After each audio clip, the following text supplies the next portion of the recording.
Ay,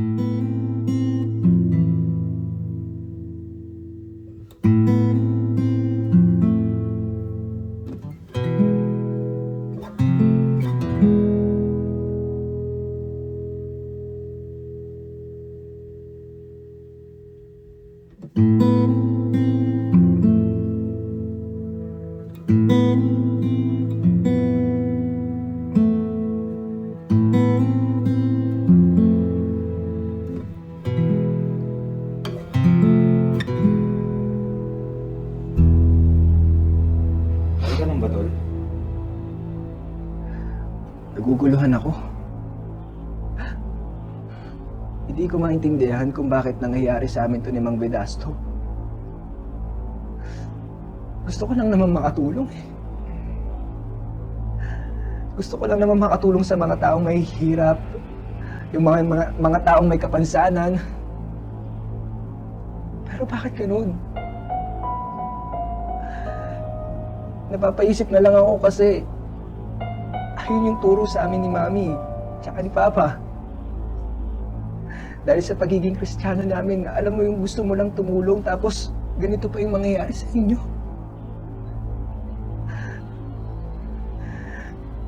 Gusto ko nang isumbong. Gusto ko na siyang pahintuin sa ginagawa niya. Pero sino maniniwala sa akin? Sino? May maniniwala ba sa etong taong to, tas matanda? Bata sa matanda, aabusuhin ng isang matanda na, anong lapang ko? Wala na lang akong magawa. Hindi ko na alam yung gagawin ko. Tini.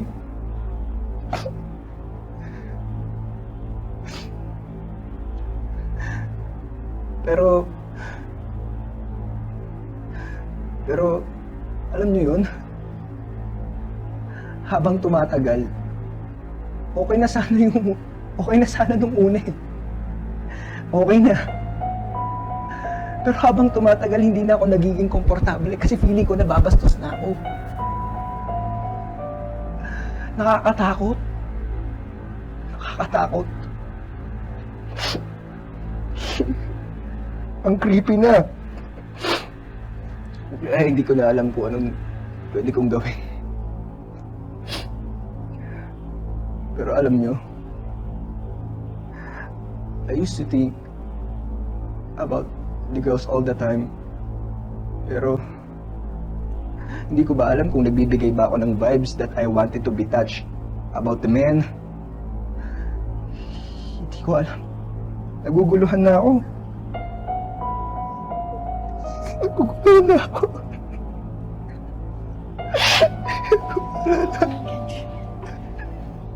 Sorry. Sorry. Sorry. Nandito kami for you, ha? Sorry. Kaya minsan napapaisip talaga ako kung may tutulong ba sa akin dito. Kasi hindi ko na alam eh. Pero nagpapasalamat ako kasi nandito kayo para sa akin.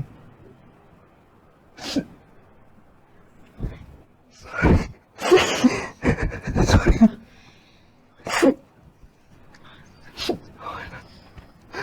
Kasama mo kami, ha?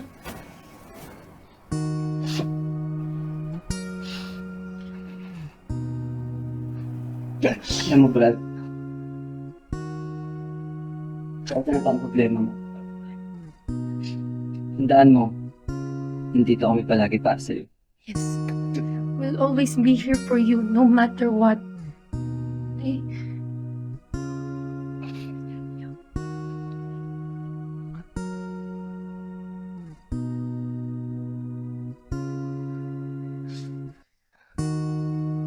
Thank you guys. Thank you.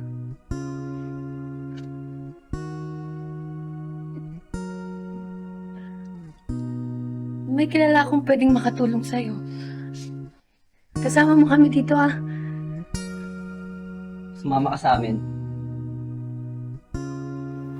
After ma-analyze ng laon-laan system ang mga data inputs na ipinasok ni Alet at ng buong team, na-identify at na-connect tayo ng system kay Dr. Santiago. Si Dr. Santiago ay isang professional counselor. At the same time, isa rin siyang clinical psychologist with expertise with public mental health. Ganun din na social policy. Isama mo na yung social behavioral change in communication. I'd like you to meet Dr. Santiago. Hello po sa inyong lahat. Noong una nagulat ako when suddenly from out of the blue, someone is trying to connect and interact with me. Pero nang ma-explain ni Teacher David ang situation, ayon, I believe I can be of help. Kudos to all of you for developing the laong-laan system. Thank you, Dr. Santiago. Guys, na-overwhelm ako. Sobra. So, without further ado, gusto ko na sabihin sa inyo na si Dr. Santiago is also known as a guidance counselor expert sa school. Marami na siya natulungan mga kabataan with a hard situation. Sabihin natin ganun. Kagaya ng pinagdadaanan ni Kenji. Kasama rin natin ngayon si guidance counselor Teacher Nell for us to observe the proceedings. As a teacher, mandated ako ng Department of Education to get our school principal, and syempre, our guidance counselor, to be involved with this kind of situation.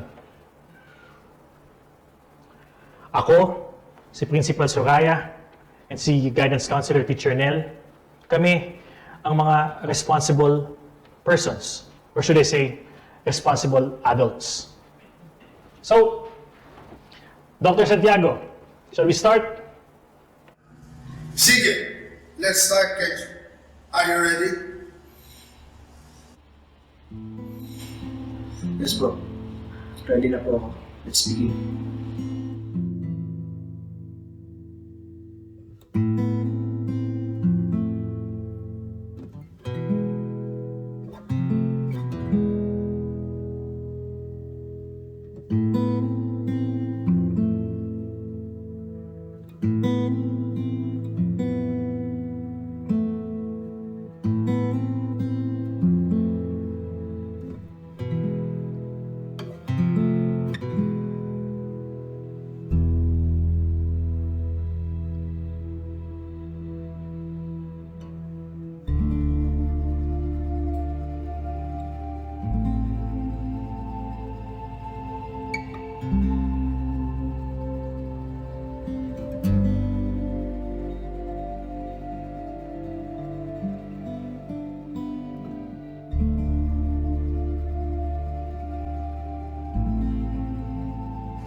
I have made an initial assessment after I processed Kenji's situation.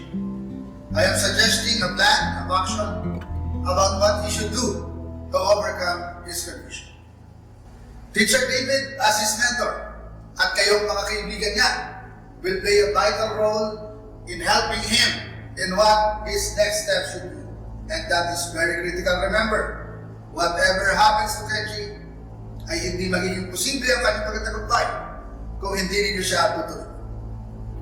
In behalf of the school, we will do our best to help Kenji. Kami rin pong mga katropa pips ni Kenji will always be ready to help him out. Yes. Okay, good. First of all, Kenji, tandaan mo, mahalaga ang role ng mga magulang mo rito. Kaya kailangan mo silang kausapin at sabihin ang lahat ng yan. Okay ka ba dito?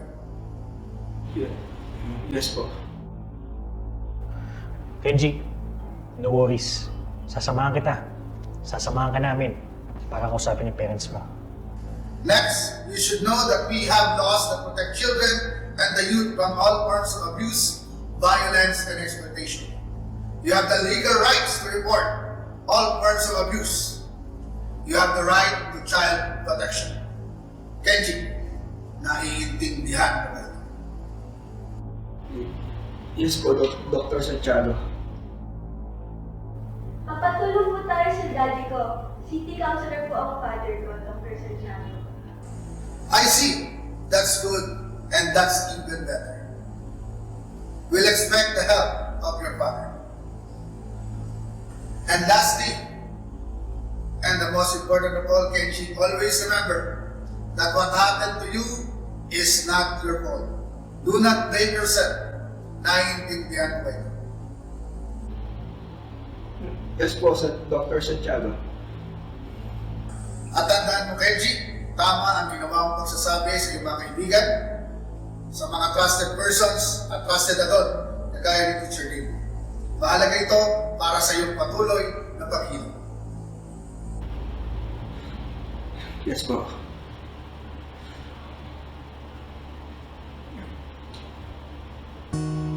Gusto ko po muna magpasalamat sa inyo lahat.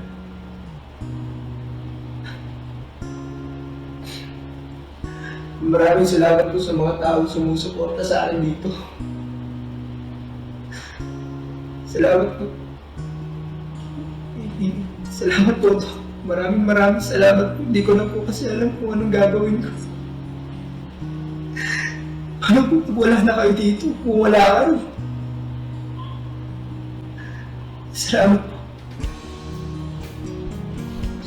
Salamat. Huwag kang mag-alala. Magiging maayos din ang lahat. Salamat.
Brad, okay ka lang?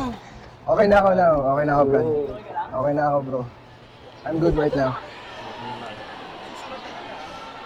I never felt better more so nung narinig ko si Counselor Ted and ang teacher natin na si Teacher David to helping my parents to take legal actions against Mang Vedasto. Yes, sabi nga ni Daddy, Mang Vedasto's abusive action will not remain unpunished. Mga katropa peeps, salamat sa inyo ha. Salamat sa love and concern. The best kayo. Kung wala kayo, Ay, nako. Pwede bang mamaya na tayo magdramahan? Kasi umiyak pa tayo lahat dito eh. maiyak naman, grabe. It's time to play ball now, but this time, boys versus girls. Wow! Kala mo talaga mananalo. Oo. Dapat ready kayo matambakan. Oy! Siyempre, Oy, no! siyempre, Oy, siyempre. no! Oo, wait lang. O, ano pa hinihintay nyo? Maglaro na tayo, nasa niyo yung bola. Game! Game!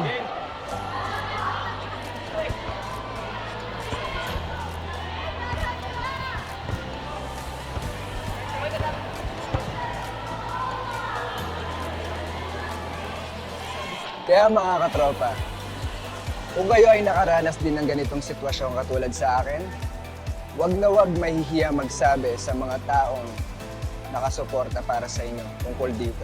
At syempre sa mga magulang ninyo at sa mga barkada. At pwede nyo rin sabihin sa mga taong mapagkakatiwalaan ninyo. Kaya mga katropa, magkita-kita na lang po tayo ulit ha. So mga kabarkada, ano? Teka. Gawin muna natin ang ating iconic victory cheer po. Wow! Ready na ba kayo? Siyempre. Hey! Game! 3, 2, 1. This is our barkada. This is our people. We are Tropa Team!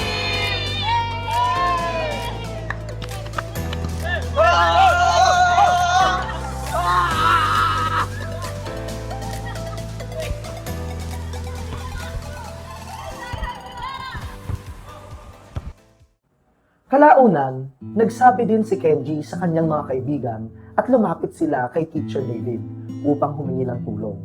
Bilang isang guro, mandato ni Teacher David na i-report sa kanyang principal ang mga ganitong uri ng impormasyon mula sa kanyang mga estudyante. Gayon na din ang mag-seek ng help sa iba pang professional at iba pang mga expert sa kanilang komunidad. Ang issue dito ay hindi upang makulong si Mang Binasto, dahil marahil ay hindi ito basta-basta mangyayari. Ngunit napakahalaga na mahinto ang ganitong kalaswang gawain niya. Sa ganitong uri ng pang-aabuso, walang minor o major offense pagdating sa emotional at psychological impacts nito sa mga kabataan at mga bata. Sa ganitong mga sitwasyon, kapag ito ay nireport sa mga otoridad, maramang ay maraming tao sa paligid ng biktima ang makakaalam nito. At ito ang lubos na kinakatakot ng mga biktima ng sexual abuses. Datapwat ang confidentiality at anonymity ng bawat isa, lalo na sa mga biktima, ay napakahalaga. Lalong mas mahalaga na matigil ang ganitong mga pang-aabuso sa pamamagitan ng pagre-report sa mga kinauukulan upang ito ay magawa ng agarang aksyon. Kailangan ni Kenji ng tulong buhat sa mga tao sa kanyang paligid upang mas lubos niyang maunawaan na hindi siya nag-iisa sa kanyang laban at upang mas ganap niyang maintindihan ang kanyang tunay na nararamdaman. At higit sa lahat, mailabas niya ito at maipahayag ng tama upang mapagtagumpayan niya ang kanyang pinagdaraanan. Tandaan na ang bawat tao ay may karapatan sa kanilang nararamdaman at may layang ipahayag ito para sa kanilang mga sarili, maging lalaki man o babae. Ang istorya ni Kenji ay may ituturing na pangkaraniwan. Isa sa bawat 4 na mga kabataang lalaki ay nakakaranas ng inappropriate at abusive touching. Yet, kakaunti lamang ang mga nakakakuha ng tulong sa ganitong mga sitwasyon. Kung ito ay naganap sa isang kabataang babae, marahil ay mas marami ang tutulong at maniniwala sa pang-aabusong kanilang natamo. Ngunit maaaring hindi ganito ang dating kapag ang isang kabataang lalaki ang naabuso. Ang ganitong pag-iisip o paniniwala ay dapat nang matigil.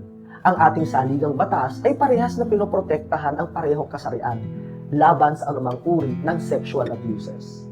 Tayong mga nakatatanda ay kailangang protektahan ng mga kabataan sa ganitong uri ng pang-aabuso, anuman ang kasarian nila.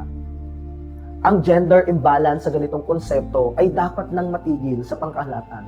Gaya na lamang na mas maraming lalaki ang bumabagsak sa eskwelahan kaysa sa mga kababaihan, mas maraming kalalakihan na nagko-commit ng suicide kaysa kababaihan, at mas maraming kalalakihan na nakukulong sa mga piitan kaysa sa mga kababaihan, at marami pang iba.